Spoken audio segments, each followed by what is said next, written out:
pretty bad when you're the loser and somebody thinks you're the hero. I'm living that dream, brother. Hey, all heroes are considered like losers or something. You know, one of the things I like about Mr. Fitness is he considers himself and the Rose Garden, the great and talented Midnight Rose, not with us today. He's off on assignment, Take care as of they some used to say. important business. There you go. You guys aren't local guys. You guys don't play into all this. Oh, well, I don't like this guy because this guy wrestles in Salina, and I don't like this guy because this guy wrestles in Hutch, and there's 2 wrestling companies in Salina, and we don't like each other. You go all over the damn planet. You don't have time for this nonsense. No, that's what makes you. That's what makes you the biggest star in the business. It doesn't make a damn difference to me. I don't get involved in the politics. I don't like politics in Washington. I don't like politics in the wrestling business. I don't like politics in the music. I just don't like. I don't deal with it. I don't like it, man. I have better things to do. I think the best thing I ever did. I've been wrestling, kind of spinning my wheels for a few years, or for a couple years rather, and then I got on the road, man. I gambled on myself, and that's the best thing I could ever done. See, that's the thing. Yet and you've been all over the damn place. We were just talking, you know, the little Wisconsin heavyweight title thing, and you've done the StarCast events, and yeah, for sure, man. It's just it's business, man.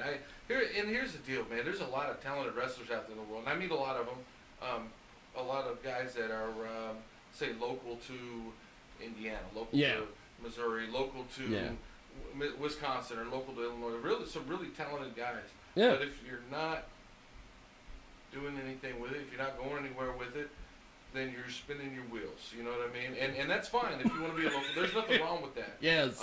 But what gets me too is you run across these guys that will you know, I'm a 20-year vet and blah blah blah blah blah, but haven't been anywhere, haven't done anything. Maybe wrestled 30 times in 20 years.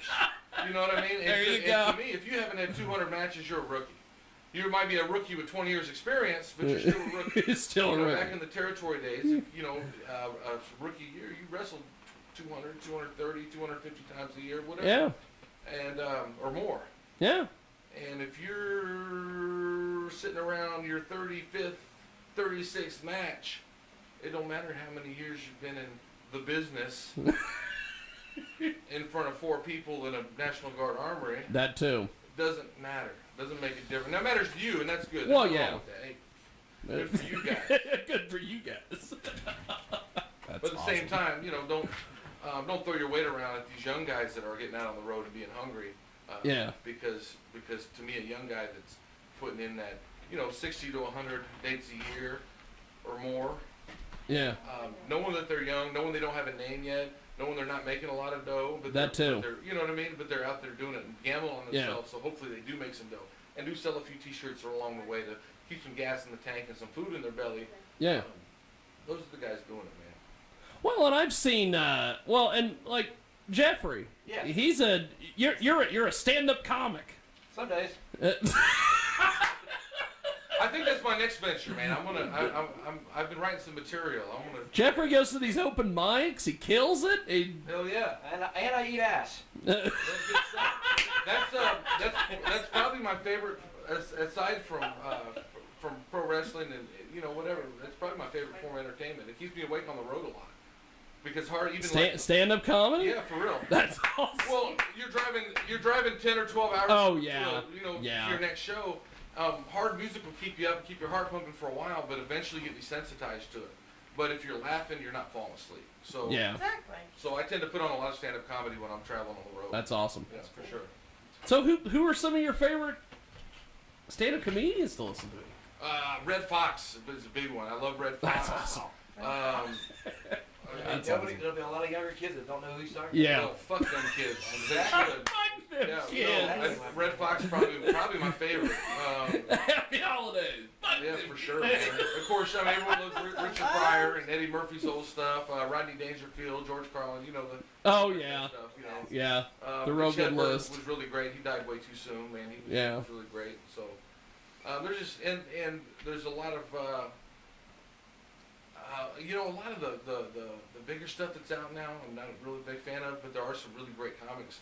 I know there's a good scene out in New York. I met some of them guys when we did the Troma movie a couple summers back. That's awesome. You know, Zach and Minko's out there. He does these. Then you find him on YouTube.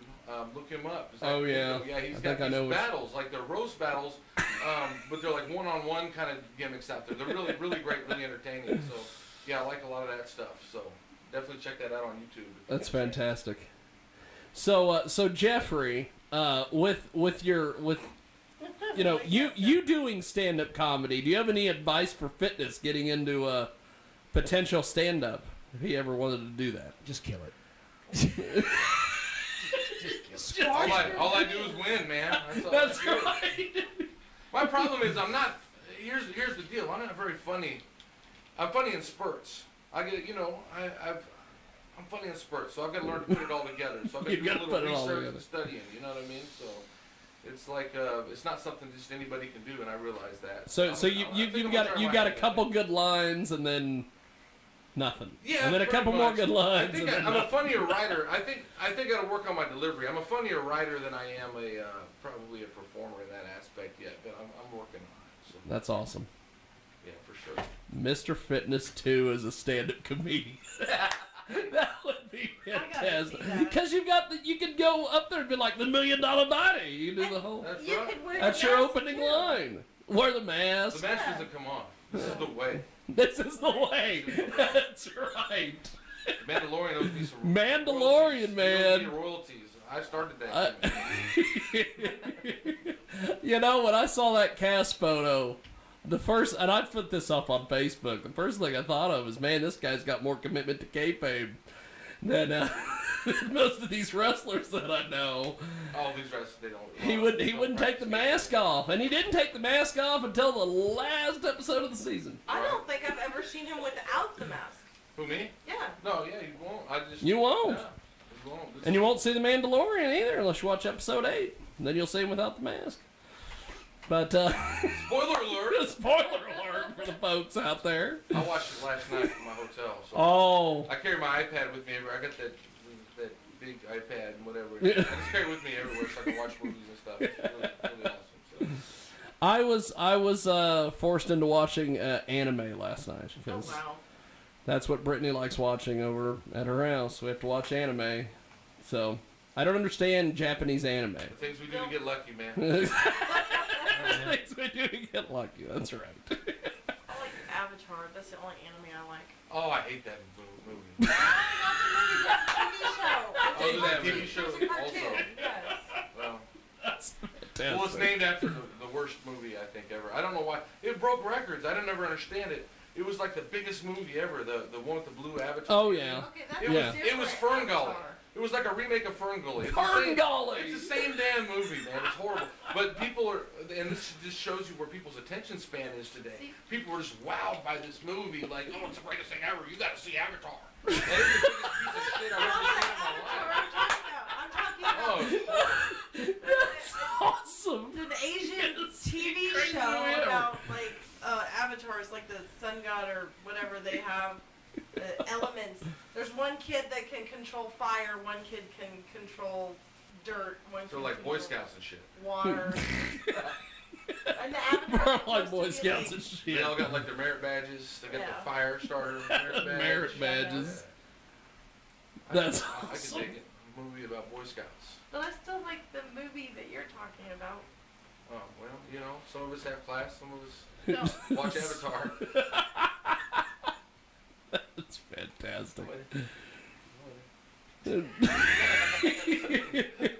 We have got a heck of a deal today, Mr. Fitness. In about 20 minutes, we are going to have the Samoan Predator call in. Oh wow. So the Samoan Predator and Fitness will be chatting about their upcoming match in World Wrestling Express. And also, in the next hour, we will be chatting with the talented Catherine Taylor from the world of porn. Who knows? Maybe this is Catherine Taylor calling in and talking about porn. Who knows? I don't know who this is. Hey, you're live on the air. Who is this? Hey, this is Jiggy. How are you? what's going on? How are you? I'm good. My marketing manager gave me this number, told me to call. I was tracking that we had a wait for you guys to call me at 1:15 my time, but apparently it's mix up or something. Anyway, I'm calling it now. Well, hey, let me do this. I'm going to put you on hold, and we're going to take our quick break, and then I'll come back and get you on with us, okay? Sounds great. Hold on, my friend. We're going to do this. We are going to take a break, and apparently the people that were supposed to call us before we did the show earlier are now calling us now. So, Awesome. Who do we got? we are going to be chatting with them after we do this. And we'll get Michael Nagy back on the line, I guess. We'll see what happens. And we'll be back after this on the world famous Jiggy Jaguar radio broadcast.